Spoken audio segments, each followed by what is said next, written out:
Salam budaya, rahayu, waras.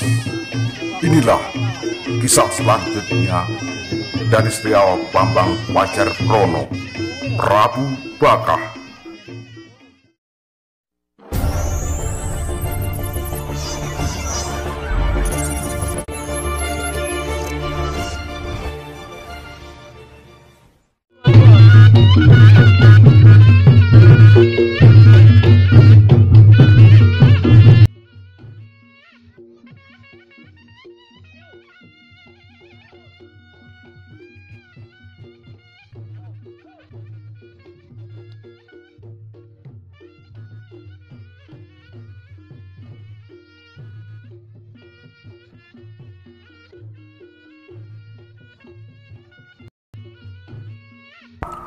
Setelah berkeliling-keliling dari pasar, kota, desa, hutan dijelajahi semua oleh para prajurit yang mencarikan jodoh untuk Badari Mamang Sari, tidak juga menemukan bangsa lelembut yang layak dan pantas untuk menjadi suami Sri Badari Mamang Sari.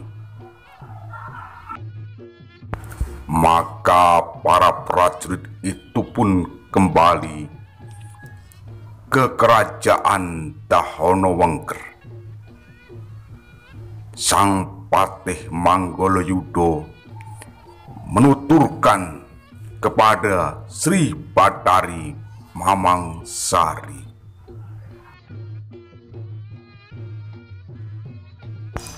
"Sembah saya terhadap Ratu junjungan Kawula Sri Badari Mamang Sari. Betapa tidak sulit mencarikan jodoh kepada Sri Badari, sebab Sri Badari adalah penguasa bangsa lelembut yang penuh dengan kewibawaan, sehingga seolah tak ada yang mampu berdampingan hidup dengan Sri Badari." Maka Sri Badari harus menerima kenyataan ini, bahwa Sri Badari adalah sulit mendapatkan jodoh. Terlebih Sri Badari selain memiliki kewibawaan luas terhadap kerajaan Dahonowengker, Sri Badari merupakan jin yang cantik rupawan tak tertandingi. Maafkan Paduka Sri Badari. Berdegup jantung Sri Badari Mamang Sari mendengar pernyataan dari Patih Manggolojudho. Seolah-olah hilang wujud Sri Badari Mamang Sari dan berubah menjadi seorang dewi yang juwita perkasa, layaknya sang maha hutan, sang maha lelembut, dan memuja kepada dewa. Ia bersemedi sejenak, dan kemudian kakinya menggetruk-getruk bumi, lantas seperti terkena gempa istana Dahonowengker. Melihat hal semacam itu, Mahapatih Manggolojudho keluar istana dikejar oleh sang Sri Badari Mamang Sari, dan terjadilah perkelahian di luar istana Dahonowengker.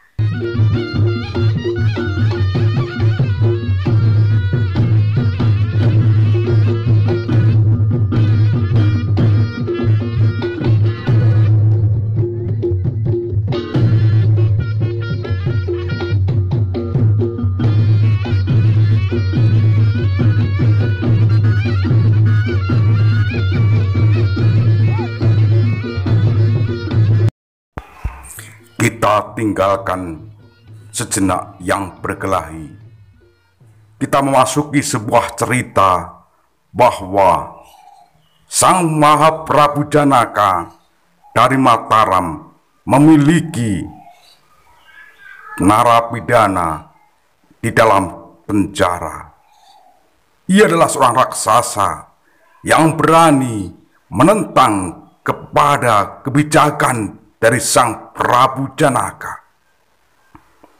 Sudah menjadi tradisi di Mataram, bila di penjara masih saja menentang dari kebijakan Prabu Janaka, maka raksasa tersebut harus dibuang di sebelah timur Gunung Lawu. Sebab di sebelah timur Gunung Lawu terdapat sebuah wilayah hutan yang angker, ibaratnya Jan Momoro, Jan Momati. Sehingga sang raksasa bila dibuang di timur Gunung Lawu akan menjadi makanan dari bangsa lelembut.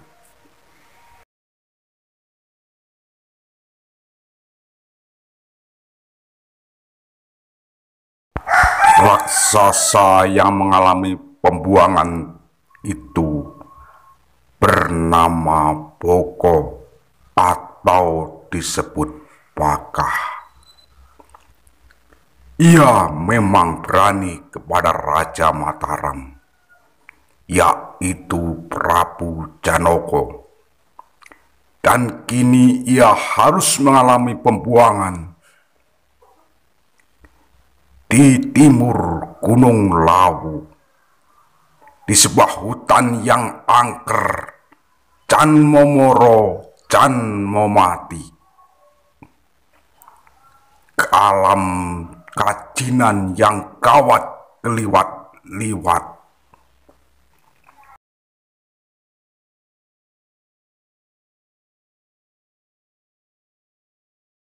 Boko mengalami pembuangan ini tidak takut sama sekali. Ia memakan apapun di hutan yang ia temui.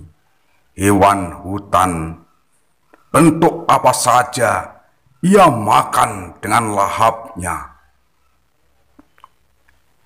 Bahkan ia berani berkelahi untuk mengganjal perutnya dengan bangsa hewan liar.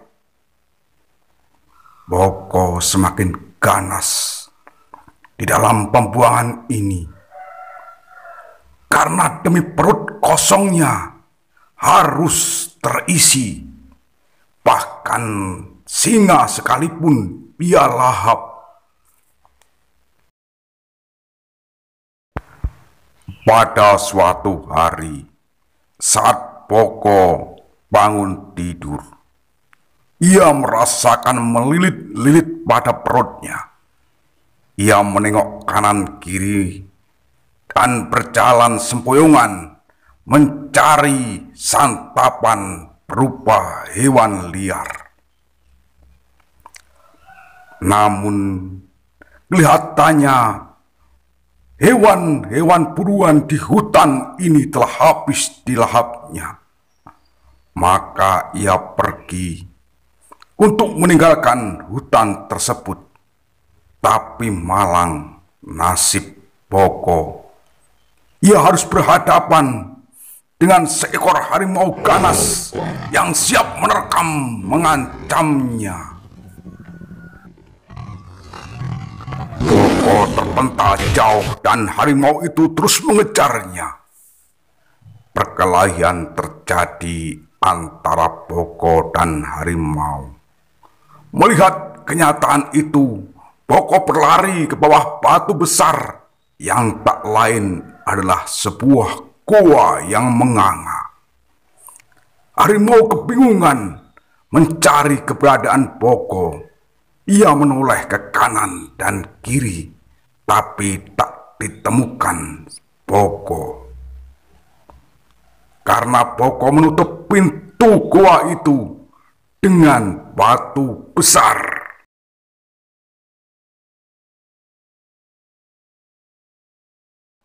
Di dalam goa itu, Boko perutnya melilit-lilit kelaparan.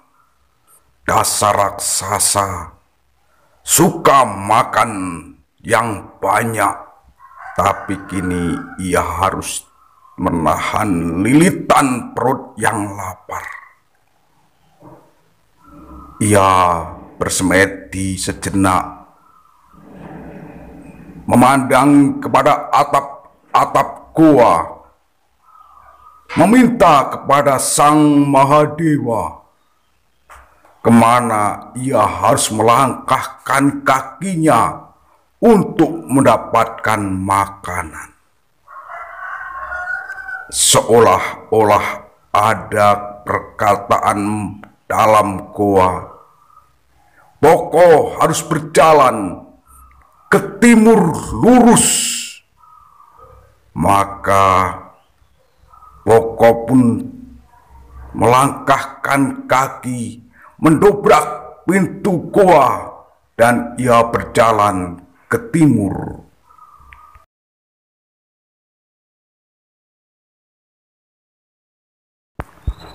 Tak begitu jauh Boko meninggalkan hutan tersebut. Ia melihat di arah timur ada guratan-guratan cahaya. Ya, cahaya terang yang melebihi dari lintang Pancerino. Boko berjalan tak kuntai, seolah ia lupa pada perutnya yang lapar. Ia terus berjalan menuju arah timur sesuai petunjuk dari Sang Mahadewa dalam gua ketika ia bersembunyi.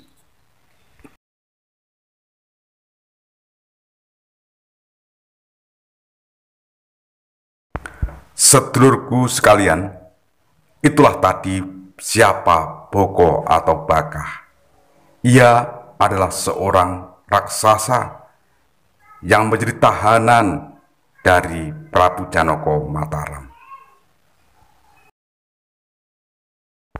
Karena tak berani menentang dari Prabu Janaka, maka Bakah dibuang ke sebuah tempat, yakni di timur Gunung Lawu. Tempat yang gawat keliwat-liwat, ibarat jan momoro jan memati. Maksudnya Prabu Janaka dan andahannya, ia dibuang ke Gunung Lawu atau timur Gunung Lawu ini agar ia menjadi santapan jin priprayangan Wilu-Wilu Banaspati yang menghuni tempat angker tersebut. Tapi yang terjadi adalah sebaliknya, Boko selamat. Demikian dulu saya sampaikan, ada kurang lebihnya kami mohon maaf yang sebesar-besarnya. Akhirnya saya ucapkan Onorino ono upo, ono awan, ono pangan. Salam budaya, rahayu, waras.